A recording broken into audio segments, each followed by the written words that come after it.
The abrupt cancellation of *NCIS Hawaii after its third season, a decision that shocked both cast and crew, left a gaping hole in the television landscape and a sprawling, unresolved narrative hanging in the balance for its beloved team of agents.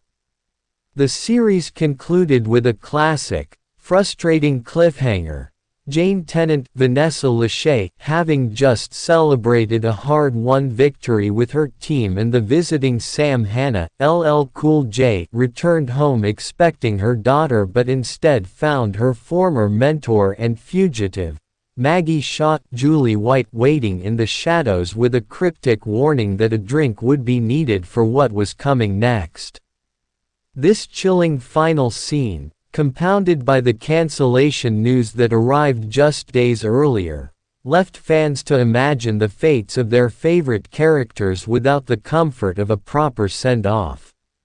Yet, even without a formal Season 4, the character arcs, the *NCIS universe's interconnected nature, and even subtle clues from later episodes allow for a deep, predictive dive into the future of every member of Jane Tennant's elite team, exploring where their paths might have led and the personal and professional evolutions that awaited them beyond the final fade to black.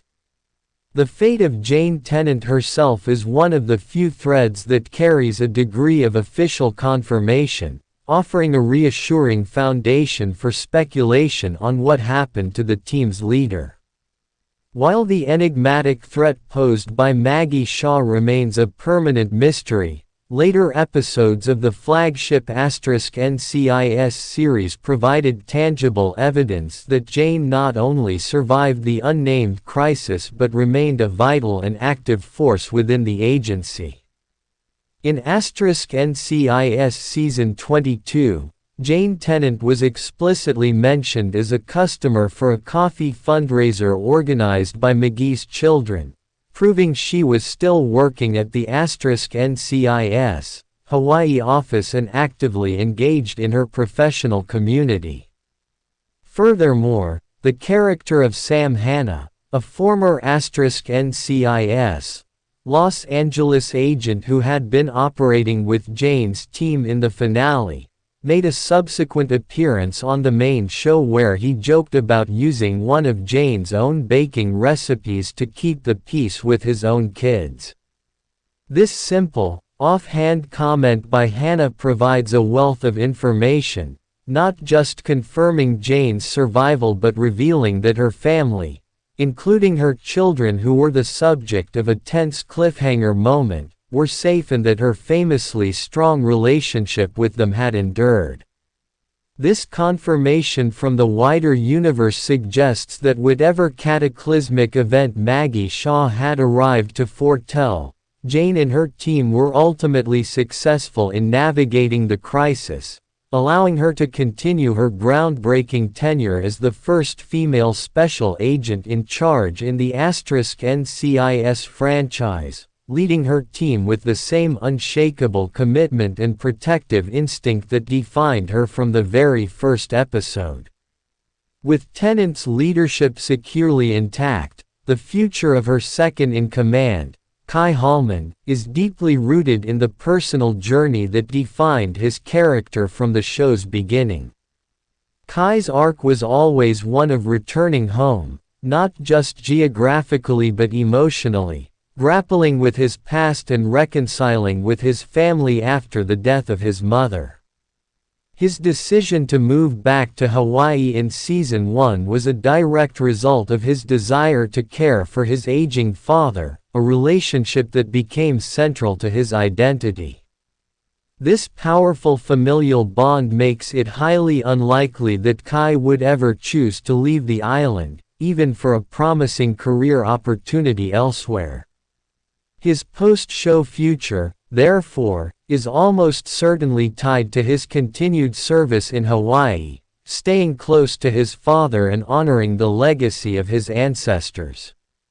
One compelling possibility is that his role with NCIS evolves into that of a bridge, leveraging his deep understanding of Hawaiian culture and his local connections to become a crucial liaison between the federal agency and local law enforcement, or perhaps stepping into a mentorship role to guide new agents navigating the unique cultural landscape of the islands. Given his profound connection to his home and his skills as an agent who has repeatedly proven his bravery and loyalty, it seems inevitable that Kai would remain a steadfast member of Jane's team, serving as its moral compass and a living link to the community they are sworn to protect. In contrast to Kai's rootedness, the future of Jesse Boone, the team's seasoned and reliable field agent, is fraught with the most possibility for change. Boone's character was always portrayed as the pragmatic anchor of the team, a former Washington, D.C. homicide detective whose wealth of experience was matched only by his devotion to his young daughter, Gracie. While his chemistry with the team and his adopted life in Hawaii made him an indispensable asset, the pull of his past life is a significant narrative thread that could have led him down a different path. After the intense events of the series finale, Boone might have been prompted to reassess his priorities, considering a move back to the mainland to be closer to family or to return to a more familiar field of detective work.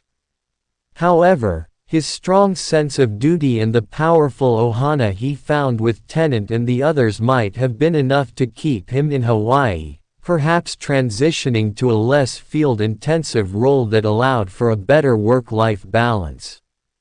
Given his natural leadership and mentorship qualities, a compelling post-show scenario for Boone would be taking on a role as a training officer, either for NCIS or at a federal training academy like FLETC, where he could pass on his hard-won wisdom and practical experience to the next generation of agents, embodying the Gibbs of the next wave, in his own right. This would allow him to honor his commitment to justice while prioritizing the stability and safety his family needed. When it comes to the show's central romance, the futures of Lucy Terra and Kate Whistler are inextricably linked, their personal lives and professional ambitions woven together in a partnership that served as an emotional cornerstone of the series. Throughout the show's 3 seasons, Lucy and Kate navigated the complexities of a high-stakes relationship, from their initial breakups and reunions to their final moments in Season 3 where they were in a stable and loving place, even discussing the idea of marriage. This mature, committed trajectory makes a shared future the most likely outcome. Actress Yasmeen Al-Bustami, who played Lucy, even expressed a hope that Kate would be the one to open Lucy's mind to the possibility of a wedding, a sentiment that aligns perfectly with the couple's journey toward a deeper commitment. Given their deep bond, it is highly probable that they chose to remain a unit, either by staying with Tennant's team in Hawaii or, perhaps more fittingly, by moving together to a new posting on the mainland to advance their careers. Lucy, a rising star with boundless ambition, could be fast-tracked to a leadership role within the agency, potentially even becoming a team leader herself one day, while Kate's sharp intelligence and political acumen would undoubtedly see her climb the ranks of the FBI or another federal intelligence agency. Whether they are a long-distance power couple managing 2 demanding careers or a badass team working side by side, Lucy and Kate's future is defined by their unwavering partnership and their shared determination to write their own rulebook, both in their personal lives and in their pursuit of justice.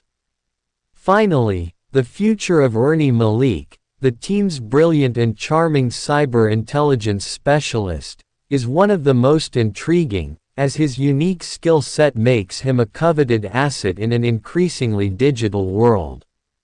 Like Jane Tennant, Ernie's continued presence at the Hawaii office was subtly confirmed in the same NCIS Season 22 coffee fundraiser, where he was listed as a patron, demonstrating his ongoing commitment to the team.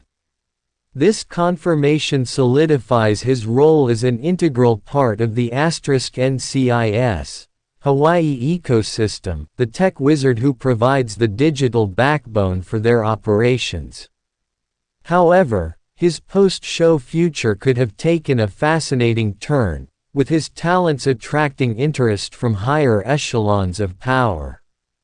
It is easy to imagine Ernie being recruited to lead a joint cyber intelligence task force, working to combat global digital threats, or perhaps even moving into the private sector as a cybersecurity innovator. His personality, a blend of intellectual brilliance and affable warmth, makes him the heart of the technical operations, and his relationship with Tennant is one of deep mutual respect. Whether he stays in his role as the resident tech guru, cracking codes and supporting his ohana, or takes his talents to the national stage to fight a new kind of war against ransomware and cyber terrorists, Ernie's future is one of growth and evolution, cementing his status as a digital knight in geeky armor. Ultimately, the predicted futures of Jane Tennant's team paint a picture of resilience, growth, and enduring connection. Jane remains the steadfast leader, her family safe and her career thriving. Kai stays true to his roots, serving as the island's protector. Jesse, the veteran anchor, likely finds a path that balances his duty with his need for a stable family life. Lucy and Kate, the show's power couple, continue their journey together, their love story progressing toward a long-awaited commitment, and Ernie, the beloved tech genius, continues to use his brilliance for the greater good. While CBS's cancellation robbed fans of seeing these stories play out on screen, the characters' strong foundations allow for a satisfying future where they continue to protect and serve, always guided by the ohana they built together. The NCIS universe is one that thrives on shared history, and the legacy of NCIS Hawaii is not one of an unfinished story, but of a family whose bonds are too strong to be broken by a single cancellation, ensuring that Jane Tennant and her team live on in the hearts of fans and in the interconnected world of the franchise, their fates forever intertwined.